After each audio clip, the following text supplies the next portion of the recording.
Boa noite a todos. Boa noite. Hoje, 7 de junho de 2017, nós estamos reunidos para darmos a continuidade no estudo da obra Boa Nova. É uma obra mediúnica, psicografada por Francisco Cândido Xavier. O espírito é Humberto de Campos. Hoje nós vamos estudar o capítulo 6, Fidelidade a Deus. Então, que possamos preparar os ouvidos, o coração e o lombo, as costas, porque serão muitas advertências, porque nesse momento aqui, o nosso Senhor Jesus está reunido com os discípulos, mas antes ele estava com a multidão. E bem antes disso, que foi o capítulo 5, o nosso Senhor Jesus deu aquele chamado aos discípulos e falou o que eles iriam passar e o que eles deveriam fazer. Vocês lembram? Muita coisa ou pouca coisa? Muita coisa. Então, olha, se preparem. Ele diz: todavia sabeis que acima de tudo está o nosso Pai, e que, portanto, é preciso não temer, pois um dia toda a verdade será revelada. Então, antes dele conversar com a multidão, ele chamou os seus discípulos pela manhã e colocou as cartas na mesa, mostrando todo o trabalho que eles teriam. Todo o trabalho. No finalzinho da tarde, Jesus se reúne agora com a multidão. Por quê? Os pescadores estão voltando na barca. Normalmente o grupo sabia que Jesus estava junto com os pescadores, já ia ali aglomerando um grupo de pessoas aguardando. Então Jesus chegou e ele gostava de falar no finalzinho da tarde, naquele pôr do sol. E ali ele dava a lição. Então ele já deu a lição daquela final de tarde e agora ele está reunido com os discípulos. E eles vão questionar sobre a fala de Jesus pela manhã. Poxa, Senhor, vai ser tão difícil assim se tornar um discípulo, ser um seguidor teu? Vamos lá? Então vamos nos imaginar junto com os 12, aonde nós seremos só ouvintes, mas quem está falando é o nosso Senhor Jesus. Esse material aqui, gente, essa fala, está tudo gravado no mundo espiritual. Então, se de repente no mundo espiritual, você olha, eu gostaria de estudar sobre o encontro de Jesus com a samaritana, prontamente aciona esse vídeo, te prepara, liga. Você vai ver, mas não é um vídeo como esse, é um vídeo 4D, 5D, 6D. Nós vamos estudar muito isso no livro Memória de um Suicida. Quando eles vão retratar que o Aníbal estava dando aula sobre Jesus, o Camilo nos fala assim, que é como se eles estivessem vivendo. Tudo. Então, lembra que não é o planeta, não é o mundo espiritual que copia a Terra. É a Terra que copia o mundo espiritual. Quando os amigos espirituais inspiram bastante. Então hoje nós já encontramos cinema 3D, que aquela imagem vem bem pertinho, você tem aquela, você parece assim que você está dentro da tela, né? Aquela sensação.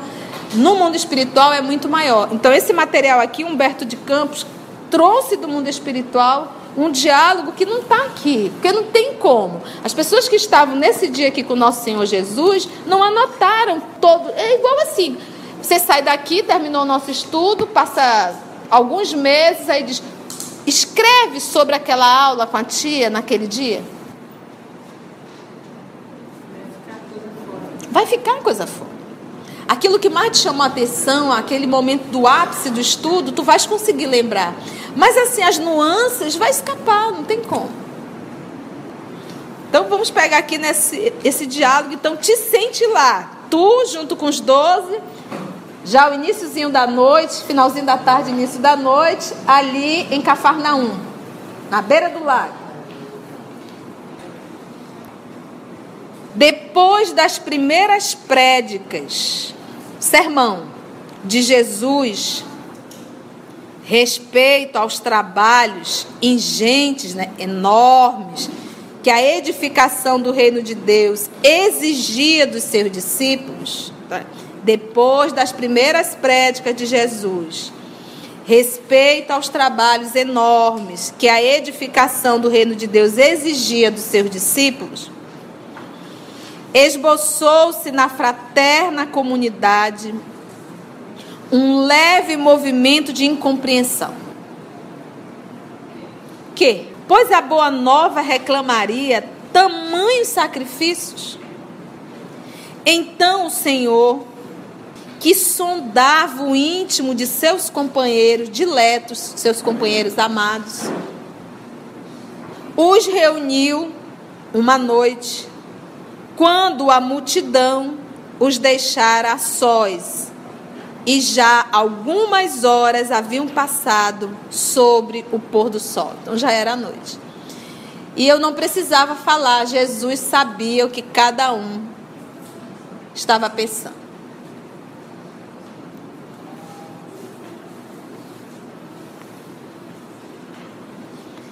Esse leve movimento de incompreensão, quando nós estamos estudando o Evangelho, e a gente vê e estuda o que o Evangelho nos pede, a gente passa por aquela porta com a incompreensão. É muito. Eu não consigo isso não. Essa moça está doida, ela quer que a gente se purifique. Essa moça sou eu. Isso está muito longe da minha realidade.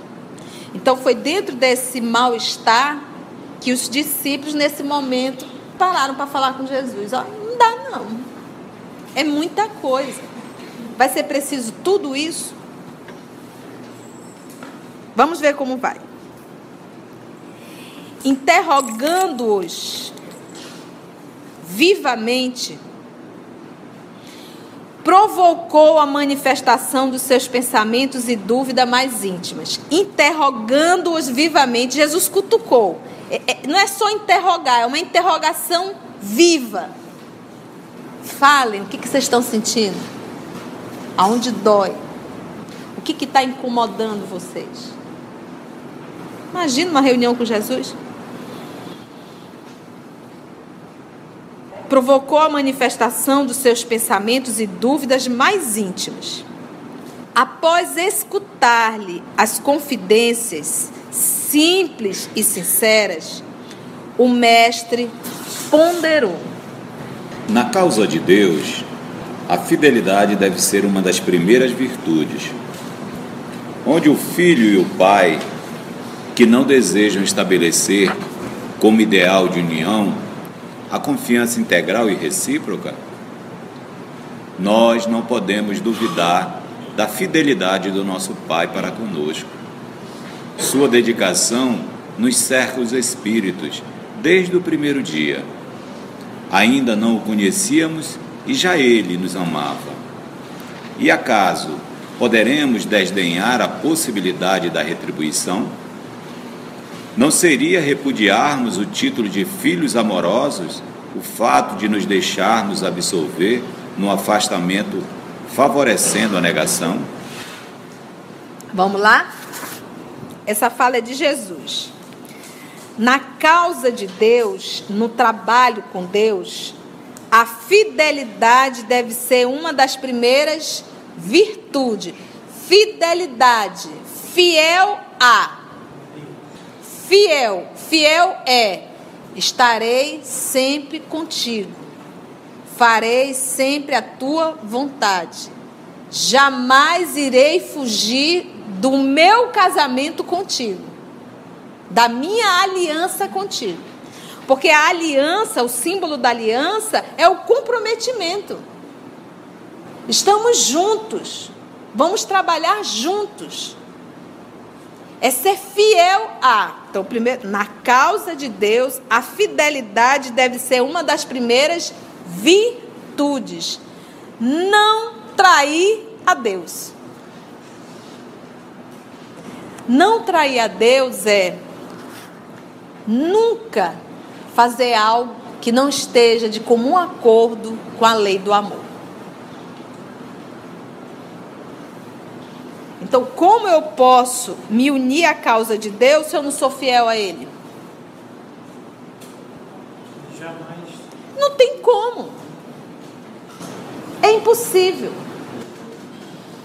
Ao decorrer do dia, se eu não sou fiel ao Pai nas minhas atitudes e nos meus pensamentos, eu não estou na causa divina. Então, o primeiro ponto é fidelidade a Deus. Tu não vai te servir. Tu estás aqui para servir. Para ser servo. Para ser o servo. Forte, né? Então, o primeiro ponto é o quê? Fidelidade. Dá uma grifada aí, pode riscar o teu que é para te bem lembrar dessa palavra, fidelidade. Vem mais o nosso Senhor Jesus. Onde o filho e o pai, que não desejam estabelecer como ideal de união a confiança integral e recíproca? Qual o filho e o pai que não deseja essa união? Esse respeito, essa confiança? Nós não podemos duvidar da fidelidade do nosso Pai para conosco. Dessa fidelidade é achar em algum momento que Deus nos abandonou. Deus me abandonou. Porque se Ele estivesse comigo, eu não estava passando por tudo isso. Não podemos duvidar da fidelidade do nosso Pai para conosco. Jamais. Porque o pai que ama adverte seu filho.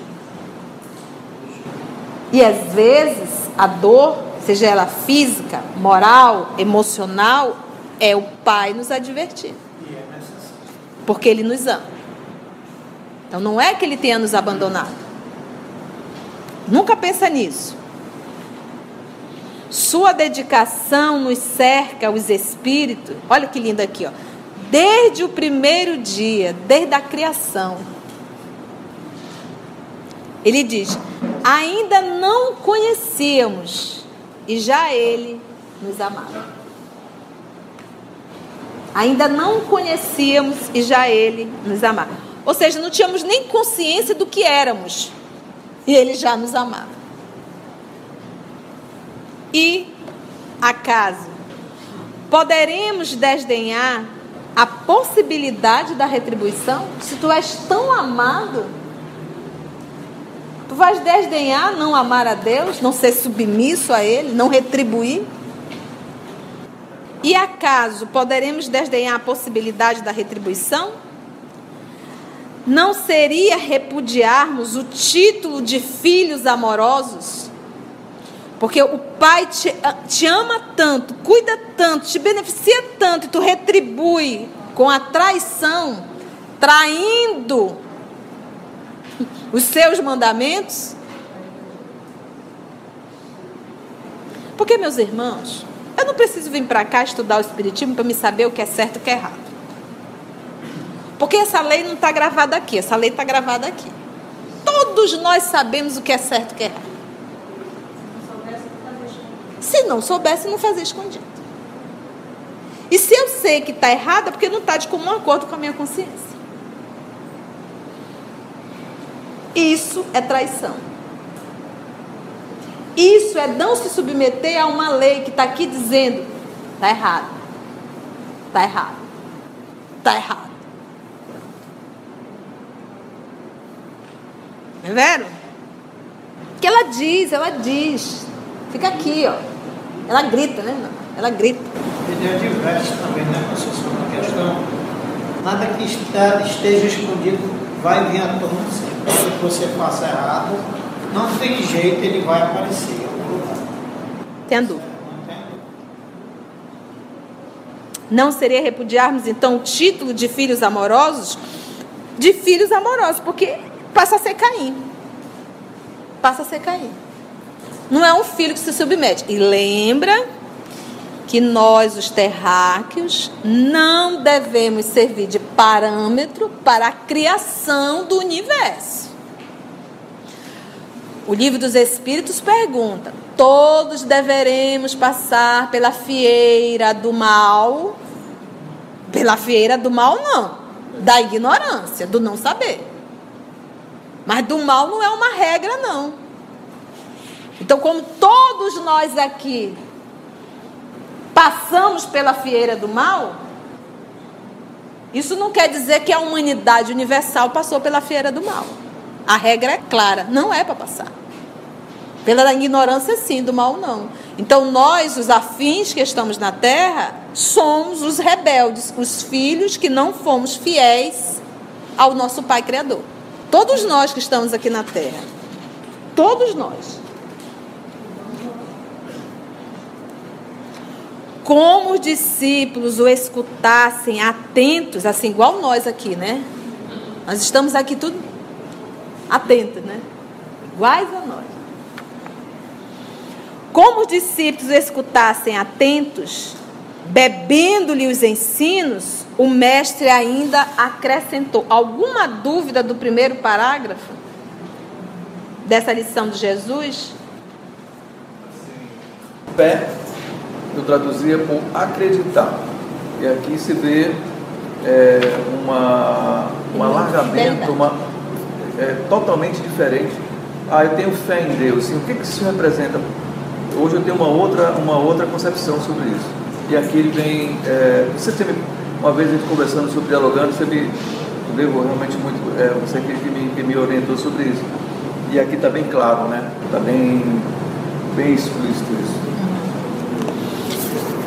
Ok, podemos ir? Vamos para o próximo. Então, Jesus vendo que estava todo mundo atento, bebendo-lhe ali da fonte, vem um pouquinho mais. Tudo na vida tem o preço que lhe corresponde. Se vacilais receosos ante as bênçãos do sacrifício e as alegrias do trabalho, meditai nos tributos que a fidelidade ao mundo exige. O prazer não costuma cobrar do homem um imposto alto e doloroso? Quanto pagarão em flagelações íntimas o vaidoso e o avarento? Qual o preço que o mundo reclama ao gozador e ao mentiroso? Eles estavam reclamando porque eles teriam que pagar um preço muito alto para ser um discípulo. E Jesus agora está dizendo: tudo na vida tem um preço. Para você adquirir esse títulozinho que você tem, caiu pronto? Tu não pagou um preço? Para te estar com o corpo todo arrumadinho, tu não tem que acordar às 6 horas da manhã para academia. Para te ficar com o peito assim, pagou para colocar aquela borracha que fica aqui dentro, borracha para cá, puxa aqui. Tudo tem um preço. Para te estar sempre no jornal, tu paga um preço para isso. Para servir ao mundo. Tudo tem um preço. E aqui ele veio e pegou. Quantos pagarão em flagelações íntimas? O vaidoso. O vaidoso, quando ele percebe que está aparecendo uma ruga aqui, que está marcando, ele entra num desespero: estou envelhecendo. E aí ele tem que correr e pagar. Hoje, essa parte estética movimenta bilhões de dólares. O avarento, o apego ao dinheiro. A quantidade de inimizade que ele arruma. O desespero de achar que todo mundo se aproxima para tirar dinheiro dele. Ele paga um preço bem alto. Tudo na vida tem um preço que lhe corresponde ao que tu desejas. Se vacilares receosos ante as bênçãos do sacrifício e as alegrias do trabalho, meditai nos tributos que a fidelidade ao mundo exige. Então, meus irmãos, nada cai pronto. Tudo eu tenho que pagar um preço. E eu não quero me submeter ao trabalho, como ele coloca aqui, as alegrias do trabalho, as bênçãos do sacrifício. Porque uma coisa é eu me sacrificar. Quanto é a cirurgia, doutor? 7 mil reais. Mas só para puxar aqui, é 7 mil. Trabalha, junta, pega 13º daqui, 13º daqui, juntou, pagou. Não tem jeito, vai cair de novo. Vai cair. Então, esse preço que nós pagamos, o título vai ficar. O título vai ficar. Então, esse preço que nós pagamos aqui na terra, pagamos às vezes muito alto, tudo vai ficar. E esse título, esse pedido do nosso Senhor, esse sacrifício de ordem moral, esse eu levo. E justamente o que eu levo, eu não faço nenhum esforço.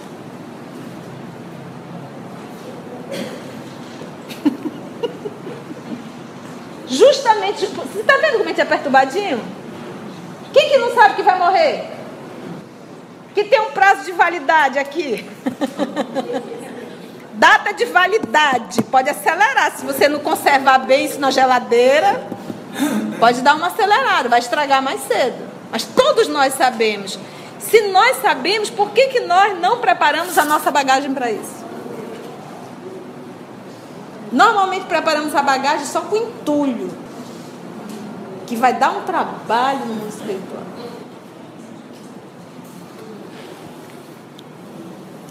Qual o preço que o mundo reclama ao gozador e ao mentiroso?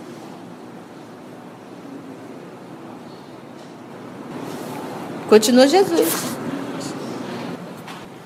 Ao clarão alvacento, nesse cinzento claro da lua, como o pai bondoso rodeado de seus filhinhos. Olha que linda a imagem, imagina. Jesus reconheceu que os discípulos, diante das suas cariciosas perguntas, haviam transformado a atitude mental, como que iluminados por súbito clarão. Então, antes eles não estavam todos... É muito difícil ser discípulo. Fazer toda essa força, não chicotear, nos prender, ter que abandonar pai e mãe. Quando Jesus deu 2 palavrinhas, ele já... Detalhe. Jesus conhece o íntimo de cada um. Ele não olhava para o rostinho que estava... Porque às vezes a gente está bem assim, ó. A cabeça está discordando. Então, quando ele fala aqui, Jesus reconheceu que os discípulos, diante das suas cariciosas perguntas, haviam transformado a atitude mental, porque mudaram mesmo. Porque os discípulos, falado lá atrás, eram um terreno fértil. Entendeu? Era um terreno bom para plantar. A terra estava pronta. Não tinha ali coração endurecido, vaidoso, orgulhoso, não tinha isso lá. Tinha ignorância. Timidamente, Tiago. Então, são 3 irmãos. Tiago, todos são discípulos. Tiago, menor, Judas, Tadeu e Levi. Esse Levi é o Mateus. Tá bom? Timidamente, aquela voz assim, quase, né? Tiago, e olha que ele era primo de Jesus, tá? 2º, 3º grau. Timidamente, Tiago, menor. Coloca aí, menor. Filho de Alfeu. Contou a história de um amigo que arruinara a saúde por excesso nos prazeres condenáveis. Qual foi o preço que ele pagou? Acabou com a saúde. Acabou com a saúde. O preço que ele pagou, ele gozou todos os prazeres condenáveis e pagou caro por isso. Pagou caro, pagando. E é bom pagar o preço, porque a gente aprende pagando o preço. Tu faz uma dívida, aí vem teu pai, paga. Não, meu filho. Vai fazer outra. Aí o pai vai, e paga. O pai é um ignorante.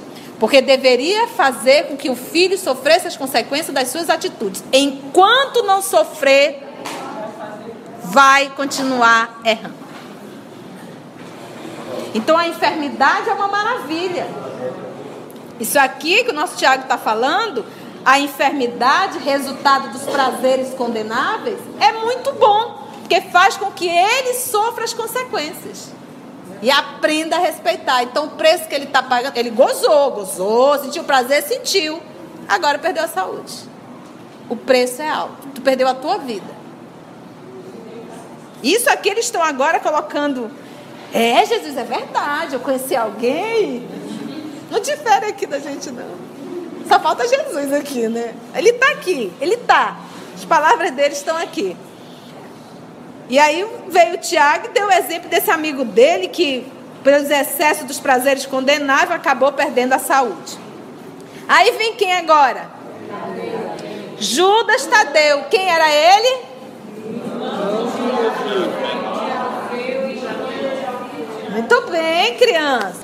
Nota 10.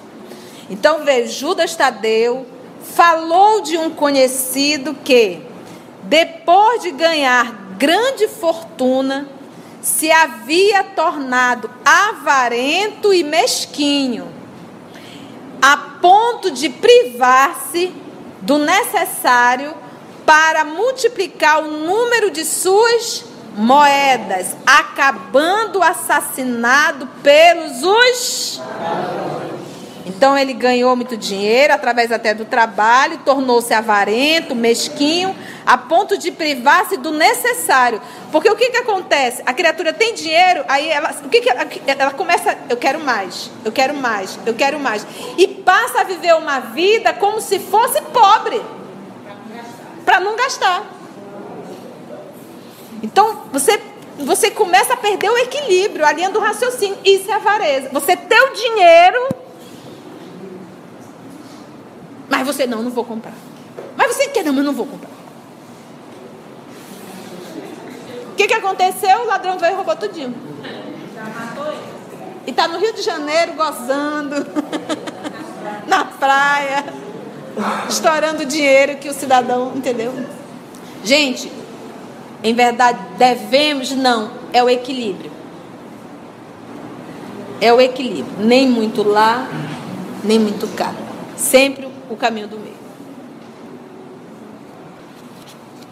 Em Conceição, essas duas atitudes aqui, desses exemplos, de Tadeu e Tiago, né? Está inserido aqui, né? Sim, está inserido. Meditai nos tributos, que a fidelidade é o mundo que o mundo exige. Com certeza. Os prazeres do mundo é o tributo da fidelidade. Eles estão colocando, eles estão dando exemplo do que o nosso Senhor Jesus falou.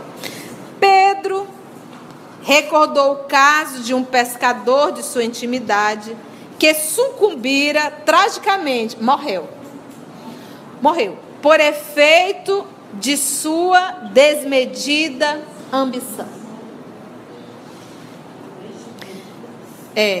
Jesus, depois de ouvi-los, satisfeito, muito bem, vocês entenderam. Perguntou Jesus: não achais enorme o tributo que o mundo exige dos que se apegam aos seus gozos e riquezas? Se o mundo pede tanto, por que não poderia Deus pedir-nos lealdade ao coração? Trabalhamos agora pela instituição divina do seu reino na terra. Mas, desde quando estará o Pai trabalhando por nós? Não achais enorme o tributo que o mundo exige dos que se apegam aos gozos e riquezas? Se o mundo pede tanto, por que não poderia Deus pedir-nos lealdade ao coração? Rápida avaliação. Nós estamos na terceira revelação, a doutrina espírita.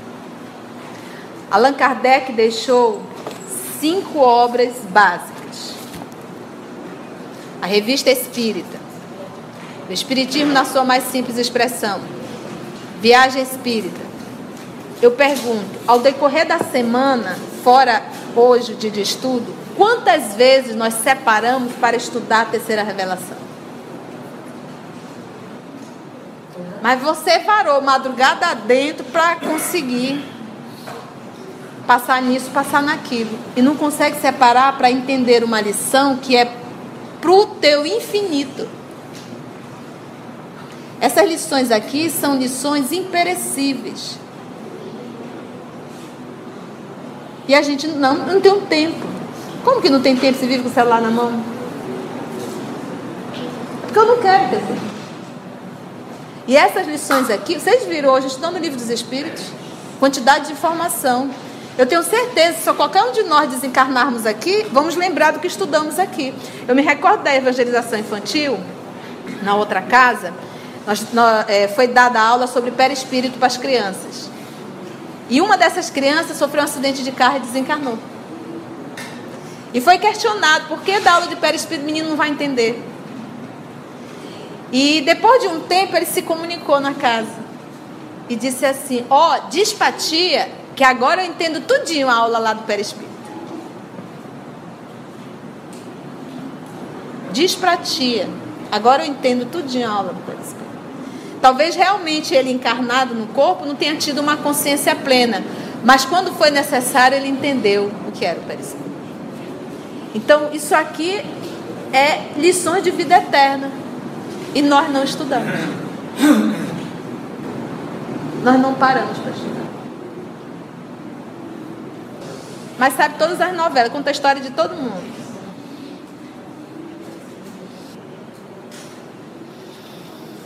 Se o mundo pede tanto, não achais enorme o tributo que o mundo exige dos que se apegam aos gozos e riquezas?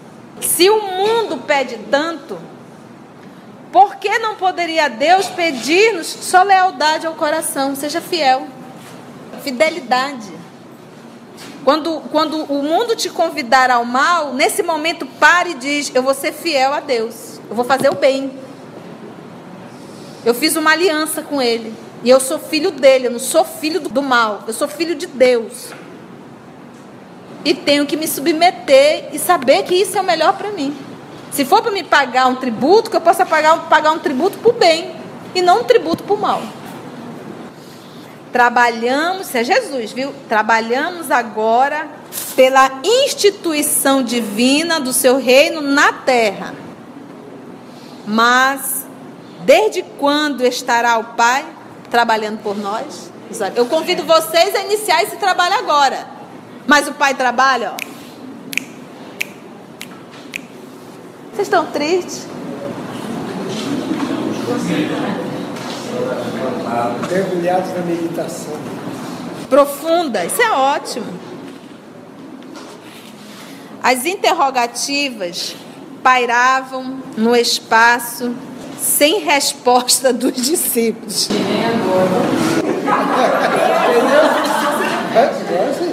Qualquer semelhança é mera coincidência, né?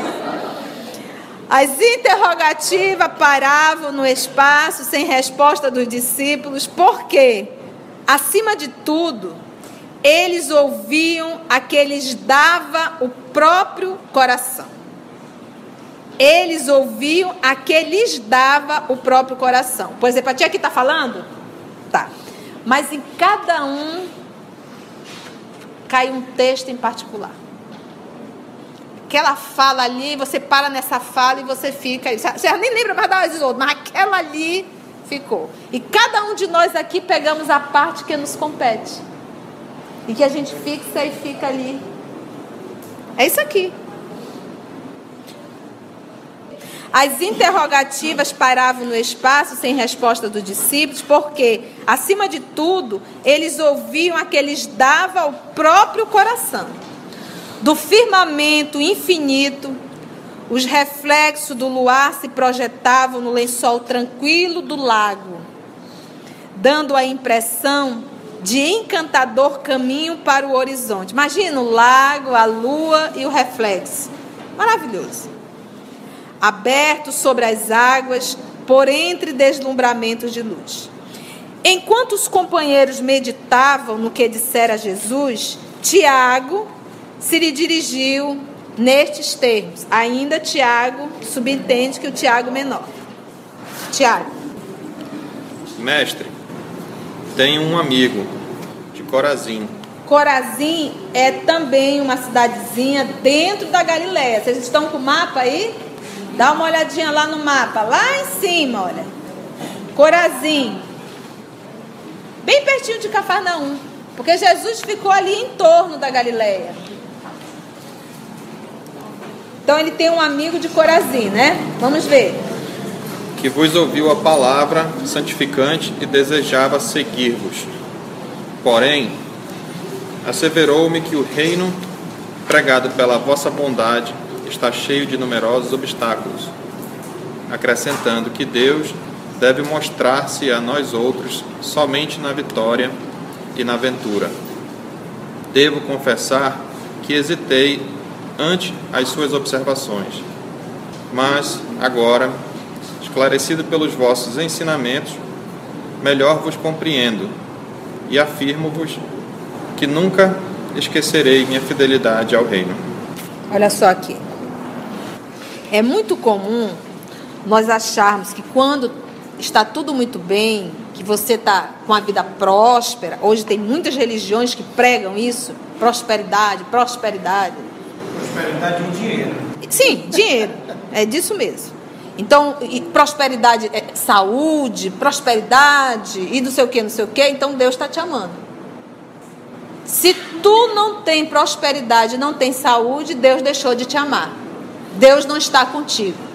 Não sei quem criou isso, mas criaram. Mas no judaísmo já tinham essa ideia. Por isso a rebeldia, a revolta de não aceitar Jesus como o Messias. Porque se ele verdadeiramente era o Messias, Deus não deixaria acontecer aquilo com ele. Então ainda essa ideia. Tanto é que esse nosso irmão aqui, de Corazim, ele diz assim, olha, eu ouvi Jesus, muito bom a fala dele, desejava até seguir. Mas ele asseverou o reino pregado pela vossa bondade está cheio de numerosos obstáculos. Acrescentando, diz Tiago, ele, que Deus deve mostrar-se a nós outros somente na vitória e na ventura. Como é que pode? Ele está pregando sofrimento, sacrifício, isso, não é isso. E aí Tiago diz que ficou até balançado, disse, é verdade, tu tem razão. Aí ele diz, mas ouvindo agora as tuas explicações, eu entendo. A voz do apóstolo... Gente, nós temos que entender assim. Quando está tudo muito fácil na vida da gente, desconfia. Principalmente de ti. Por quê? Porque isso quer dizer que nós não estamos fazendo nenhum sacrifício. E eu não devo esperar o cachorro vir me buscar, que ele leva no dente. As ovelhas, quando estão desgarradas, o pastor chama. Aquelas que não escutam, o que o pastor faz? Manda o cachorro. E cachorro vai trazer aonde? Então, é como se ele dissesse assim, gente, a maré está boa, eu estou com saúde, eu tenho condições, eu vou buscar o meu aprimoramento moral. E um dos instrumentos é o meu próximo. Então, se está tudo bem, deixa eu ir para o sacrifício. Deixa eu fazer alguma coisa no meu processo de evolução. Deixa eu sair desse marasmo. Deixa eu me movimentar. Deixa eu sacrificar minha hora, meu tempo. Desconfie. Porque nós não viemos na terra para passar férias, não. O investimento é muito alto. Muitos animais morrem diariamente para o corpo físico estar vivo. Vivo para quê? Para gozar? Para ficar em cima da rede? Assistindo novela das 8? É um investimento muito alto. E lembra que os animais são nossos irmãos menores, que se sacrificam para manter o nosso corpo físico vivo, para a gente não estar fazendo nada com coisa nenhuma. Nada com coisa nenhuma que eu falo a nível de evolução. Porque a formiga trabalha. E muitos de nós trabalhamos profissionalmente para ter dinheiro, mas não trabalhamos a moral. Então não trabalha. O livro dos Espíritos diz assim: a dor é o último recurso que Deus utiliza para trazer seu filho de volta ao ser. Então eu não necessito chegar no limite da dor. é isso que nós temos que entender. Eu não preciso chegar no extremo. Hoje, nessa época aqui, ele falou com os 12 discípulos e disse tudo o que ia acontecer e aconteceu.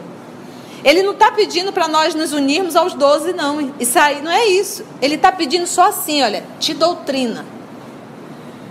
Te torna um ser humano melhor. Vai para a guerra com as tuas paixões. Se tu conseguir resolver essa briga interna contigo mesmo, tu já vai estar contribuindo para um mundo melhor. Te torna um ser humano melhor. Eu posso moralizar em algum caso que é difícil, mas eu posso. Pode, se você utiliza esse recurso para o teu benefício moral.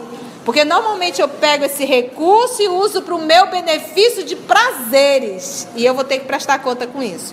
Porque nascer na riqueza não é dádiva divina. É material pedagógico. Teu material pedagógico é esse aqui. Faça a lição de casa. Tu não é preferido, não. E nem preterido. Eu te dei tudo. Isso aqui é material pedagógico. Que vai ter que prestar conta.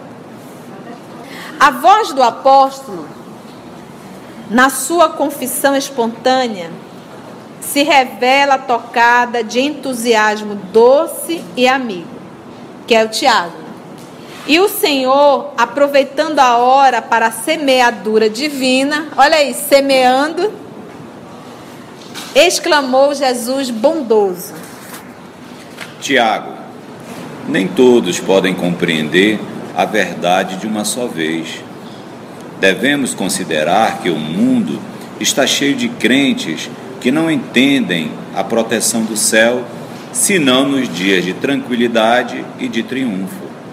Nós, porém, que conhecemos a vontade suprema, temos que lhe seguir o roteiro. Não devemos pensar no Deus que concede, mas no Pai que educa. Não no Deus que recompensa, sim no Pai que aperfeiçoa. Daí se segue que a nossa batalha pela redenção tem de ser perseverante e sem trégua. Fantástico. Devemos considerar que o mundo está cheio de crentes que não entendem a proteção do céu, senão nos dias de tranquilidade. Não entende que às vezes te deixar numa cadeira de roda é um ato de proteção. Cego é um ato de proteção. Ficar às vezes pobre depois de ter tido muito, um ato de proteção. Nós só conseguimos achar que somos queridos de Deus, amados por Deus, está tudo tranquilo. E como tem muitas religiões pregando isso. Aqui você vai prosperar. Devemos considerar que o mundo está cheio de crentes que não entendem a proteção do céu, senão nos dias de tranquilidade e de triunfo. Aí vem nós, falando dele e dos discípulos, nós, porém, que conhecemos a vontade suprema de Deus, temos que lhe seguir o roteiro. Então, não é a minha vontade, é a vontade do Pai. Isso é o quê? Eu não estou aqui para me servir, mas eu estou aqui para servir o próprio Senhor Jesus. O próprio Senhor Jesus. O funcionário de César, um dos soldados, conduziram ele até Pilatos. Isso está há 2000 anos. Disse assim: Senhor, tratando, Senhor, né? Senhor, esses judeus são fanáticos. Peça para ir a César e ser julgado em Roma. Falando isso para Jesus. Jesus olhou para ele e disse: se eu quisesse, eu pediria a meu Pai, e ele enviaria uma legião de anjos. Mas o que ele quer, meu Pai, é que eu me entregue aos judeus. Porque isso estava escrito já no Antigo Testamento. Isaías retrata isso 700 anos antes dele. O que o meu Pai quer é que eu me entregue. E pronto, se prontifica. Você imagina você chegar no momento em que você diz: a minha personalidade quer isso, mas meu pai me diz que é isso, então eu vou fazer isso aqui, em detrimento da minha vontade. Vou fazer o que ele quer. É nesse exercício, porque, gente, para a criatura dançar, fazer um balé na pontinha do pé, você acha que ela chegou e fez? Você tem noção do quanto ela treinou? Quantas horas? Quanto está machucado o pé dela? O pé de bailarina é horrível, se você ver. Ela paga um preço muito alto para aquilo. Para dançar, parecer lindo, tudo leve. Então foi necessário um exercício muito grande. Um jogador, um treinador, ele paga um preço muito alto para ganhar aquela medalhazinha de ouro. Eu só vou conseguir agir naturalmente, fazer um movimento natural de fidelidade a Deus se eu começar a exercitar. Então nós estamos ainda no período de exercitar até criar calo. Então o nosso primeiro movimento ainda é de imposição. Você se impõe. Eu quero isso, a minha vontade é essa, mas eu vou fazer a vontade de Deus. Vai chorar, vai doer, mas continua. Até aquilo fazer parte da nossa natureza. Aí eu não preciso mais nem questionar. A minha atitude já será naturalmente. Eu já estarei com o Pai. Por isso Paulo nos falou: já não sou eu quem vivo, quem vive em mim é Cristo. Porque ele já realizava a vontade de Jesus. Ele não existia mais. A personalidade de Paulo acabou. Ele conseguiu fazer isso numa encarnação. Mas ele era um homem muito firme, muito determinado. Essa primeira abordagem foi falando do sacrifício. Sacrificar e sacrificar-se. Não devemos pensar no Deus que concede, mas no Pai que educa. Então, um não dado por Deus, por exemplo, às vezes você faz pedido, eu já juro para vocês, gente, é autêntico. Eu não peço mais nada a Deus, a não ser que Ele me ajude a viver conforme a vontade dEle. Se está doente, se for melhor, Senhor, que fique. Se vai morrer, Senhor, se for melhor, que vá. Senhor, se for melhor para mim, não é melhor para mim, é para a evolução dessa alma que eu estou. É para a evolução da alma. Então é deixar de fazer pedido para uma personalidade transitória e começar a fazer pedido para a alma e para o espírito que eu sou. E entender que o não, é lindo isso aqui. Não devemos pensar no Deus que concede. O pai que dá tudo a um filho está deseducando seu filho. Não é um Deus que concede, muito menos o que recompensa. Papai do céu, eu vou carregar não sei quantos tijolos na cabeça e eu prometo, barganhando com Deus. Que isso? Que recompensa, mas sim no Pai que aperfeiçoa. Daí se segue que a nossa batalha pela redenção tem de ser perseverante sem repouso,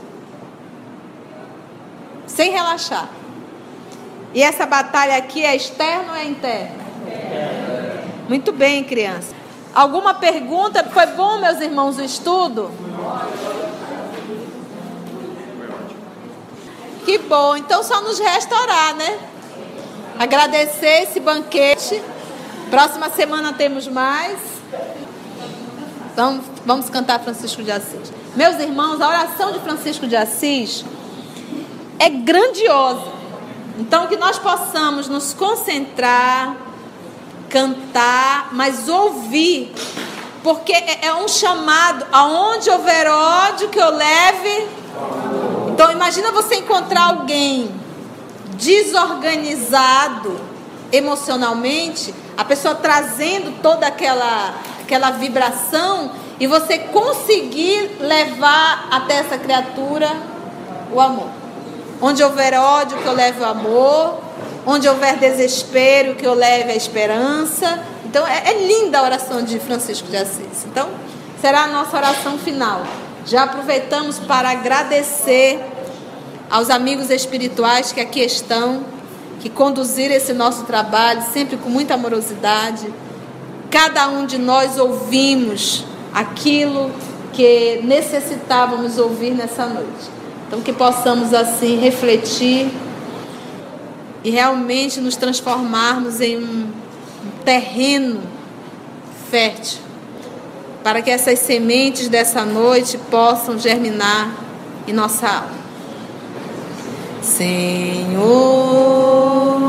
vai, gente. Fazer-me instrumento de vossa paz, onde houver ódio, que eu leve o amor, onde houver ofensas, que eu leve o perdão, onde houver discórdia, que eu leve a união, onde houver dúvidas, que eu leve a fé, onde houver erros, que eu leve a verdade, onde houver desespero, que eu leve a esperança, onde houver tristeza, que eu leve a alegria, onde houver trevas, que eu leve a luz.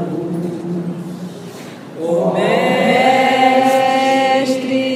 fazei que eu procure mais consolar que ser consolado, compreender que ser compreendido, amar que ser amado, pois é dando que se recebe, é perdoando que se é perdoado, e é morrendo que se vive para a vida eterna.